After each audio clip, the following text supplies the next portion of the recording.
We will announce. I invite Ambassador Vice Admiral Khan Hisham bin Sadiq, President IPRI, the chief guest for today's media workshop. I request Ambassador Vice Admiral Khan Hisham bin Sadiq, President IPRI, for a welcome introduction to the audience.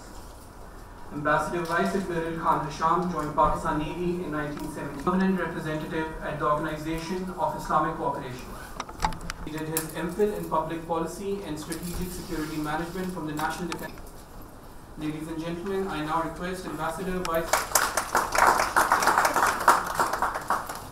Bismillahirrahmanirrahim. Distinguished guests, Vice Admiral Khabar, ladies and gentlemen, and in particular, to welcome you in today's proceeding. My apology for starting a little late, so I'll be brief in my. You will have a quote, not necessarily a quote, a term which is often used for awareness about the sea. So there is this issue of sea blindness. 80% of the population of Pakistan has never even, despite the fact that of over 200 countries, so Pakistan being one of the very fortunate thinking, and that's the reason that we have so sea. So that is the main reason, and so on and so forth. So there are so many broad categories of maritime affairs that it affects every single person, be it he lives close to the coast or away from the coast. Pakistan, as I said, is very fortunate. We are located at one of the most strategically important locations of the world, astride the most important waterway that is nearly 40% of world crude oil to not only to Western countries but also to Japan, India, and China, and Korea, and so on and so forth. So with this vital importance, which has been catapulted because of the Belt and Road Initiative of China, and thankfully with CPEC coming and Gwadar Port, thankfully all across Pakistan at least there is some awareness as to what do the ports do and what do the maritime sphere has to offer to Pakistan. It can definitely be a spearhead for success of economic well-being and prosperity of Pakistan in the long run. We have experts today to talk about various issues, but as I said, it is such a diverse subject. So today we have restricted relating to blue economy or anything. So we'd like to have an interactive session. As I said, Pakistan is blessed in the sense that we have such a vast exclusive economic zone which was extended through the continent, limiting the continental shelf, which added another 55,000 square kilometers, and it was Pakistan Navy which spearheaded the effort to extend our exclusive economic zone, and I think it was in 2015 that we were able to muster another 55,000 square kilometers for the benefit of our overall national stature and also national economy. Largely it remains untapped. Therefore, I think with today's proceeding, you would be perhaps a little wiser. As far as the other aspects of maritime affairs are concerned, we are paying close to $4 billion in terms of freight charges alone. So that speaks volumes of the lack of our capacity with respect to transportation. The sea carries nearly 90% of our national trade, which values to nearly about $70 billion a year ago. So the linkage of sea to Pakistan, Asia, and the center of gravity of not only economy but also strategic affairs in the world has shifted to Asia Pacific region. Expert Dr. Jaspal will be here what are the implications of nuclearization of Indian Ocean, and Admiral Khawer is here. He'll talk about Indian Ocean, more about it. But in the end, let me just say that how pleased I am to see large number of participants from the media. बहुत शुक्रिया आप लोगों का आने का, and in particular I'd like to thank the chief guest for saving us at a very short notice. The minister was supposed to be here, but he had some family commitment. His father was not too well, so he had to leave for Karachi in emergency. So thank you once again, and thank you so much, and I'm sure that the time spent today will be well worth it. Thank you so much, sir. Thank you. Vice Chancellor, Quaid-e-Azam University, Islamabad, I will take this opportunity to briefly introduce him to the guests. Renowned academician, Professor Dr. Muhammad Ali joined the Quaid-e-Azam University, Islamabad as Vice Chancellor on November 23, 2018. Prior to this, he served as the Vice Chancellor of Government College University, Faisalabad. Dr. Ali is an eminent academician by professional background, specializing in the field of biological sciences. He earned his PhD in 1999 from the University of Wales, United Kingdom, and postdoc from MU, Columbia, USA. That the importance of the maritime affairs in context to biological sciences, because when we look at our nation, we have been doing things which the other nations don't do or they can't do. When we look at our performance in terms of the Thunder or being a nuclear state, so we have been doing things which the other nations don't have the capacity to do. Now, the things which the other nation do, we don't do. But that means that we have a capacity to do. हम वो कर सकते हैं, लेकिन हम वो करते नहीं. हम ये इतना बड़ा काम कर सकते हैं. हमने उस तरफ तवज्जो नहीं दी. हमारे our untapped resources, right? Dr. Salma is from my university, and Dr. Jaspal, they will be talking about the strategic importance of the maritime affairs. But as far as I'm concerned, I would talk about the importance of the economic importance, the fisheries or the other diversity which is untapped from our seas. We have a tremendous potential. We can go for a cage culture, which we have never explored. We can generate the renewable energy. The other nations are doing it. So I think that this is a wonderful workshop, a discussion where you will be talking about the importance of the maritime affairs and the media, because I think media is now becoming a most powerful tool for many reasons. And when I came to Quaid-e-Azam University, I was surprised to see that Quaid-e-Azam University doesn't have a media department and doesn't have an English department. I was amazed. I worked in 3 universities prior to coming to Quaid-e-Azam University as a professor in 1 university and as a vice chancellor in 2 universities in Punjab, and I got a chance to lead the #1 university in the country.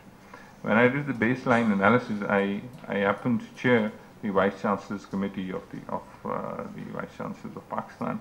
We have 195 universities in the country, and Quaid-e-Azam University is the only university which doesn't have an English department.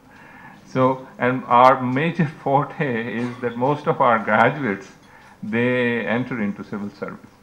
So, वो मैंने जैसे पहले कहा कि हम बहुत सारे काम ऐसे कर सकते हैं जो हमने नहीं किए, तो हम अंग्रेजी के बगैर CSS को मुद्दों से टॉप करते चले आए हैं, तो कैपेबिलिटी हमारे अंदर बहुत ज़्यादा है.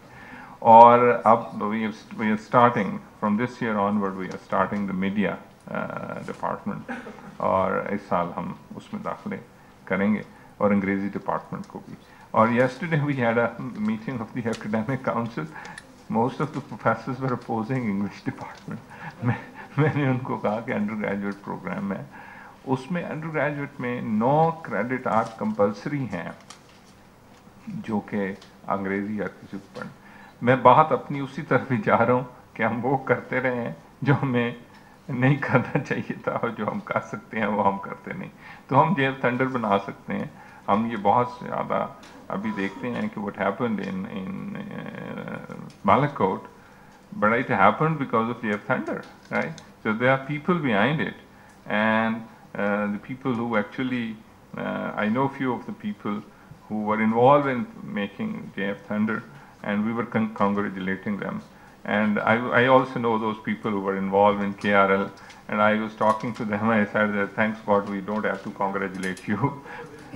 डॉक्टर साहब इस दे तो हम दुआ करते हैं कि आपको हमें मुबारकबाद ना देनी पड़े अगर वहाँ but we are safe because of you people, and you are our heroes. This is something which is very important कि हम वहाँ उन पायलट्स को देख रहे हैं, उनको अप्रिशिएट कर रहे हैं, लेकिन वो बालाकोट का जो वाक़या हुआ उसमें उन लोगों का भी बहुत हाथ है जिन्होंने JF थंडर बनाया था। और आज हम जो सेफ हैं ये हम आँख से आँख मिला के देखते हैं, और हम दुआ करते हैं कि हमें भाट साहब को मुबारकबाद ना देनी पड़े, लेकिन अगर ज़रूरत पड़ गई तो वो हमने भी शबरात के लिए नहीं रखे हुए, लेकिन हम दुआ करते हैं कि we don't required to congratulate you, but still we are thankful to our heroes who are involved. So हम वो काम कर सकते हैं जो दुनिया में बाकी कौमें नहीं कर सकती। और ये जो हमारे untapped resources हैं, our major concern yesterday, Minister for Science and Technology spoke about it, that it's not a problem of taking sides, it's the problem of the strength of the economy, because they are more powerful than us. They have a $5 trillion economy.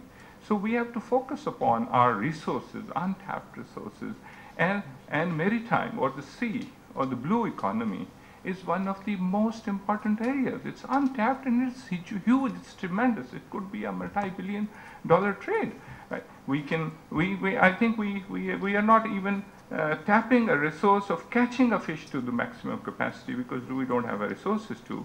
But the other resources I'm talking about, of having a tremendous potential of a cage culture where we can make billions of dollars of money, and there are other different species which we can, even the plants from the sea, the flora from the sea, it's untapped. So we can use this tremendous resource. We can also, this Hyderabad belt triangle, which we call it, has a huge potential of wind generation, and we haven't done it. So looking into our potential, analyzing our capabilities, and then making a plan to devise a strategy for the future. What we have been doing for the last 70 years, or rather 72 years, and what we have to do in the future. This is very important. You have. This is a wonderful session, and like I said, that media is again a very important, and this today's concept is a brilliant concept, and I thank you, I congratulate, and I would, because we have to show our solidarity with Kashmir. We are all with the people of Kashmir. We condemn the atrocities and human rights violations, and we pledge that we all are Kashmir, and will be on their side till the people of Kashmir will get justice. And this is what we are always advocating, and we will always advocate. And I will end with saying this few verses of poetry for the people of Kashmir. जब हमारा काफिला आज़मो यकीन से निकलेगा, जहाँ से चाहेंगे रास्ता वहीं से निकलेगा। वतन की मिट्टी मुझे एड़ियाँ रगड़ने दो, मुझे यकीन है कि चश्मा यहीं से निकलेगा। मेरी दुआ है कि अल्लाह ताला आपको खुश रखे और आपको लोगों के दरमियान खुशियाँ फैलाने वाले। Thank you very much. I would now request the Honorable Chief Guest, President IPRI, worthy moderators, speakers of the working session, and IPRI staff members to kindly join us for a group photograph. Global affairs, what is happening around us, it is so difficult to understand all this from merely the land perspective. It is my considered opinion that if you really need to understand what is happening in the world today, you must have a fair idea of maritime. or you must understand what I call the ocean politics. As was pointed out by the President in his opening remarks, sea blindness is not limited to Pakistan. But Pakistan, because of its peculiar continental mindset, has suffered a lot. Since we do not really understand or try to understand what is the actual reason of many of the happenings around us, we end up taking wrong decisions or making wrong strategies. So it is very important really to understand what is maritime. And although, well, if I can recall, I think it was March 2015, I was in UAE addressing a conference on Gwadar when the Saudi missiles started falling on Yemen. And of course, there was a lot of discussion there. And then when we came back, every think tank worth its name had a program on Yemen conflict. Even it was being discussed regularly on media. Even we are very narrowly focused on that issue without understanding the global picture. In that context, I think I must appreciate Ambassador Hisham and his team for putting up this show. Distinguished guests, faculty of and the researchers in IPRI, and ladies and gentlemen, it is indeed a great pleasure to be here today.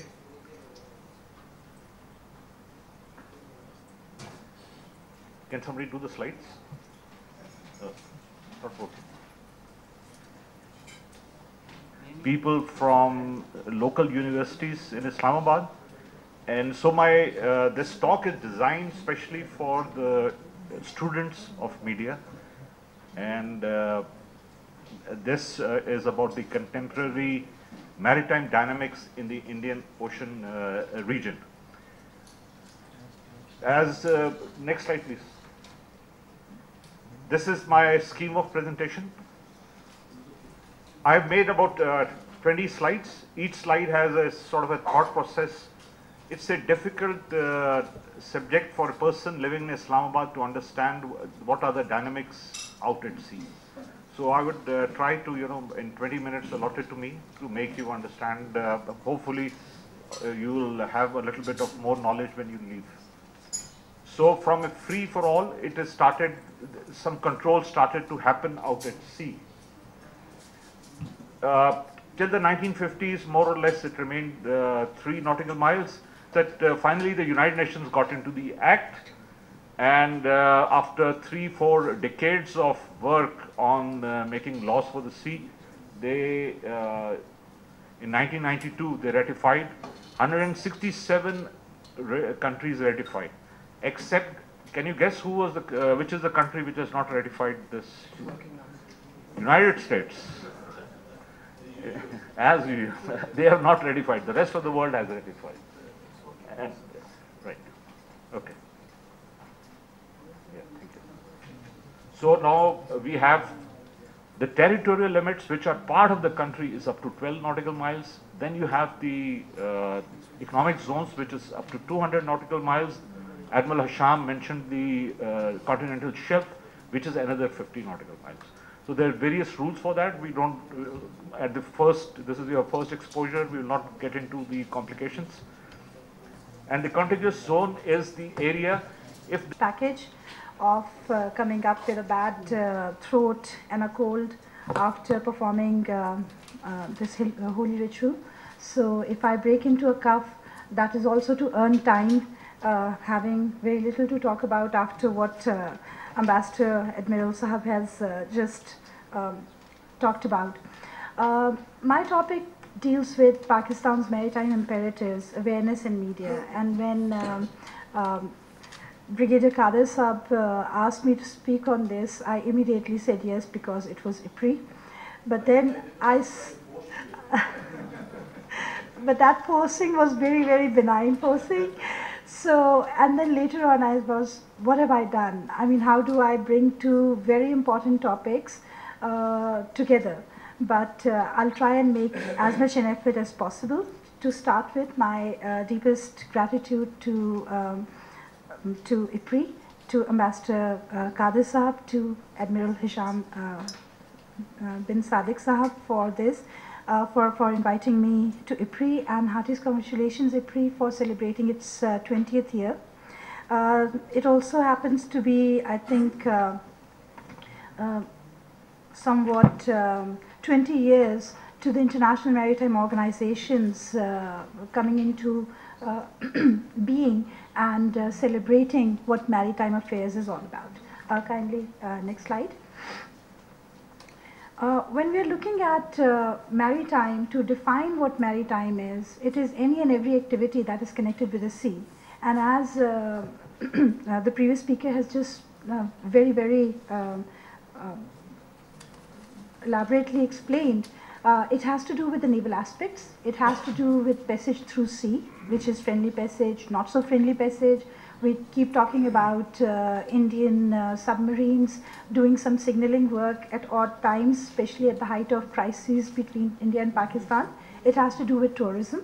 It has to do with illicit trade, transit and commerce, fisheries, port management and operations, shipping industry, exploitation of subsurface natural resources including fisheries, minerals, on and beneath the seabed, offshore oil and gas reserves, protection of sea lanes, illicit activities, which also include piracy, terrorism, trafficking, and subversive activities. So there's a whole range of actions that the maritime sector is affiliated with. And unfortunately, as one thing is being talked about time and again, is that for countries such as Pakistan or otherwise as well, there is little awareness of maritime security or maritime knowledge. And primarily in Pakistan's case, I would also say that our geography somewhat makes us a little sea blind, and we are not. Let me start by making two things first clear. Indeed, it's a great honor for me to be at the forum of Islamabad Policy Research Institute, because I was employed here, I worked in this institute, and at that time I think learned a lot about the research and development of all these kind of things. So I have a long association with the institute, so that's why I can consider myself an alumni. Second, I am very much grateful to the organizers, especially Excellency Asham and his colleagues, that they've given me opportunity to speak about the nuclearization of Indian Ocean concerns for Pakistan. It's a very important topic, especially what is happening since Pulwama incident, and that's why we cannot ignore it. Having said that, and you have already heard two very, you can say, good presentations on the subject, so I try to only flag and drive your attention towards the real issue which I'm constantly focusing. So let me start with one caveat, and the caveat is that the Indian Ocean region's stability is paramount for the global economic prosperity, which is vulnerable due to the strategic competition among the 5 nuclear-armed states. Competition is between the United States, Russian Federation, China, India, and Pakistan. Here, let me start from the very beginning. When we see the United States has changed its Asia-Pacific strategy with the new nomenclature, Indo-Pacific strategy, and encourage India to also announce its Indo-Pacific strategy. What is this Indo-Pacific paradigm? The Indo-Pacific paradigm gives you a contest between the 3, you can say, nuclear armed states, India, China, and United States. Of course, Pakistan being a littoral state and having a big coastal line, as we have seen in the slide lines, we cannot ignore. And then we are having a rivalry with India. So India's military build-up or a naval build-up definitely is very much causing a security dilemma for us, and we cannot ignore it. So when we look about this Indian Ocean as what you find it, I'm not focusing on the geoeconomics of the Indian Ocean because it was already mentioned very clearly. But let me starting that what is the geopolitics. And here, when we talk about the geopolitics of the Indian Ocean, we are able to understand why the nuclear armed navies are significant for pursuit of geopolitical objectives in the real polity. So here, it once again, you can say, it mirrors what we heard these prophetic words of Rear Admiral Alfred Sayar Mahan. He said, whoever attains maritime supremacy in the Indian Ocean would be a prominent player on the international scene. Whoever controls the Indian Ocean dominates Asia, and this ocean is the key to 7 seas in the 21st century. The destiny of the world will be decided in these waters. Now here comes this famous, what you find it in the context of, if these waters are so important, that's why maybe India, within their own literature, is talking about not Indian Ocean, but India's ocean. This is a term which we have to always keeping in mind, and they are struggling for maintaining it. And at the same time, when we look about this India's own ocean, I come later on it, but let me first also say this, that strategic realignment in the international politics as well as within the context of the Indian Ocean has been taking place. In this realignment, when we are looking, we cannot ignore, for example, from this, as I mentioned earlier, this Indo-Pacific paradigm, with reference to that, India is viewed by the United States as a fulcrum of US-India Indo-Pacific strategy. But on the other side, here, when we look about India, we can find it that on the other, why they are looking at India as a fulcrum of their Indo-Pacific strategy, here, once again, things comes in our mind about the CPAC, which is a flagship project of BRI initiative, and at the same time, the rising China. So let me here make it very clear that when we talk about the China, we know that China is building its economic power across Asia, though China is following the international economic liberal order paradigm, and it is very much successful in that because more than 62 states it has influence now, it has connection without any firing a single bullet. It's a new dimension in the, you can say, geopolitical world, but you can say it's a part of the geoeconomics. But at the same time, we cannot ignore what the American writers have been writing, or they are looking for it, and especially with reference to string of pearls, which the term which they use it in 1980s, in the beginning of the century. So there was two interesting scholars writing, which they said, Zach Copper and Andrew Scherer, they said that China is strengthening its ability to deny its near seas, that are the Yellow, East China and South China Seas, to use, deny to the US forces and building the capability and infrastructure to project power into far seas that lie beyond these waters. Now here comes this point that if the China is building, and at the same time if it is coming through our waters, let's say from the Gwadar side, naturally it is a concern. Whether we like it or not, we are a part of this new alignment, we are a part of a new, you can say, sea powers emergence, and that's why when the United States started working to impede or thwart the Chinese project, I mean that indirectly there comes, or this sounds us, that how they are talking about rebalance or a pivot strategy since 2011, 2012. And here, let me establish it that when we talk about the Americans' maritime strategy, we cannot, you can say, minus the nuclear dimension because it's a nuclear weapon state or a nuclear power. So that also leads us towards another important thing, and recently if you just Google, you will find on June 1st, 2009, United States published its or declassified its Indo-Pacific strategy report, and according to that they say, today the Indo-Pacific increasingly is confronted with the more confident and assertive China that is willing to accept friction in the pursuit of more expensive set of political, economic, and security interests. So if these are the understanding there, what is the Chinese side? I came across this Chinese, you can say, military strategy, or what they have published in their paper. They call it, by the Information Office, it was published in May 2015. And it also spells out their strategy. They say, or the term which is catchy in that paper was active defense. And the paper outlined 4 critical security domains, and one of them was most important, ocean, in the addition to the other 3 that were outer space, cyberspace, and nuclear force. So it means that the Chinese are not ignored, and here comes again the Indians. And when I said earlier, Indians are thinking that India is India's ocean, and if they are working with the Americans to check the Chinese influence, or whatever they call it, string of pearls, these kind of things naturally create ripples in the Indian Ocean and pose a challenge to the safety of sea lions in the oceans.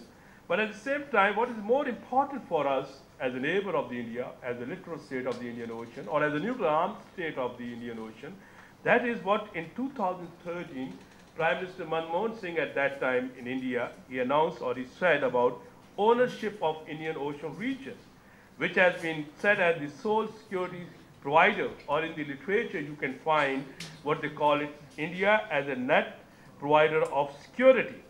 Now here is the very important, what from his speech one can pick the message. The message was that our defense cooperation has grown, and here is referring to the United States, and today we have unprecedented access to high technology, capital, and partnerships. We have also sought to assume our responsibility for stability in the Indian Ocean. We are well positioned, therefore, to become a net provider of security in our immense region and beyond. In 2017, the Manmohan said this Modi government has also announced their oceanic policy, in that they have once again re-emphasized on it. So in this context, we can also find as a net security providers, we have seen the way India has interacted, or it is in a connection with the other great powers, and the best example in this context is Malabar naval exercise. And at the same time, we can find out other things in this connection, that there is a quadrilateral arrangement in order to boost the Malabar. And in the Malabar naval exercise in 2017, Americans brought their nuclear propelled, you can say, aircraft carriers. So in this way,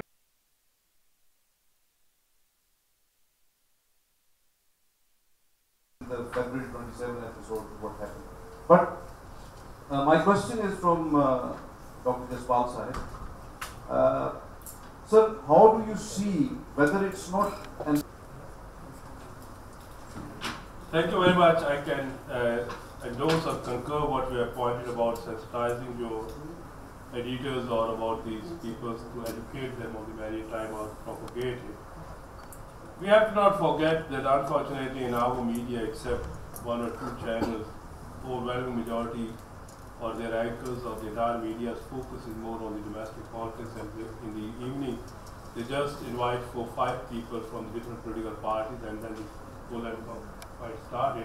Or if they do not find them, they sit, the anchors sit and they start talking. In our media, unfortunately, I have to say this, that educational aspect, especially with 70 or 80 channels, that is very much missing. Knowledge aspect is missing. Analyst aspect is missing. They are ready to pay the, you can say, anchors, but they are not ready to pay the analysts. That reflects that how much they have a focus on the analysis. So this is the, maybe with the passage of time, this media will mature, and these strategic issues will be also become a part of it. They are not ready to pay even to the field. No, that is your insight. I'm analyst, that's why I know. So, and the second point is that when you say about adversarial, this is a reality. If you see, India has a defense pact since 2003 with Iran. They revived it in the 2009. And when you read the terms and conditions of that defense pact, it's not as simply symbolic, it is a defense pact. In Pakistan, not even a single person wrote on it. When we raise this issue, people are not ready to hear. The problem is that we have a different qiblas, and that's why we are always following. That's why I'm always highlighting.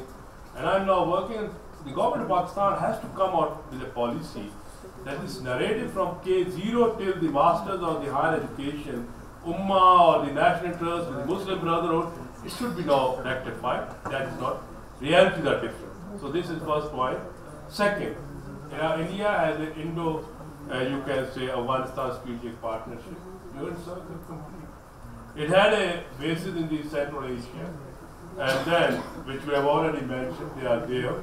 And even this Tamil problem was basically an you can say, extension of Trincomalee Harbour when they started demanding and these kind of things. So we cannot ignore in circle. But at the same time, when you look about this thing, it's good they are trying to encircle you, but are they able? I think not. This is the point which I was earlier mentioning, that we should not try to match each and every weapon with it. We should be very clear and comfortable. If they have a defense mechanism, we should have our own cooperation. Like, for example, here there is a big shift need today. We have a strategic partnership with China. We have to realize the Chinese that we are suffering because of your CPAC. CPAC is not a man of salva for us. We have to be very careful. Here everyone is, or politicians try to present it that something in a man of salva is coming. You have to pay the price. You have to fight. It's an opportunity. We can catch it. We can use it. We have to realize the Chinese, we are providing you a security, but you are not here only for us, you are here for yourself as well. So, problem with the Pakistani policy making or debate or intelligence including me is that we go with these kind of the good words, we cannot realize or make our counterpart to realize that what is their significance for them. Similarly, we have to make it clear, when you have a strategic partnership with China, you can't have a strategic partnership with the United States. You have to rethink about it. You have a cooperation with the United States, economic, political, these kind of things. You have to come out of this fold of the strategic partnership with the United States. So if you come like clarity, I think Chinese are more confident on the security issue, which is missing here. So now coming this in circle, and then you are enabled to, in a better position to get rid of this circle. So if you see all this encirclement, it is the connivance of your own strategic partner. If you say that the Americans and the Iranians had a bad relations, you have to not forget, in 2010 at Chennai, when the Hillary Clinton made a speech, she said new Silk Route, and this new Silk Route was from Mumbai to Chabad to the Zaydan and Kandahar. From that time onwards, then you can see in the Iran's influence. Media, I'm sure you know, but maybe some is just a plural of medium. So providing different mediums to knowledge, information, that is the basic role of the media. But with, as I pointed out, psychological warfare, now the 5th generation warfare, info warfare, all that, the capacity of media has increased manifold, and it has transformed from a medium to, if you have such an important tool in your hand, and if you have such an important responsibility with you, it is extremely important that you use it with caution. You use it with prudence. And for that, you need to understand all aspects that are important for the country. Coming to maritime sea blindness, well, you will be surprised. We blame each other of sea blindness. Only recently, not very recently, a few years back, the first Sea Lord of Britain. Britain has ruled the entire globe because of its sea power. And the first Sea Lord of Britain accuses his ministers of sea blindness. So if Britain is suffering with sea blindness, imagine where do we stand? From where do we have to start? That is very important. And each one of us, it is not only those who are close to the coast or who are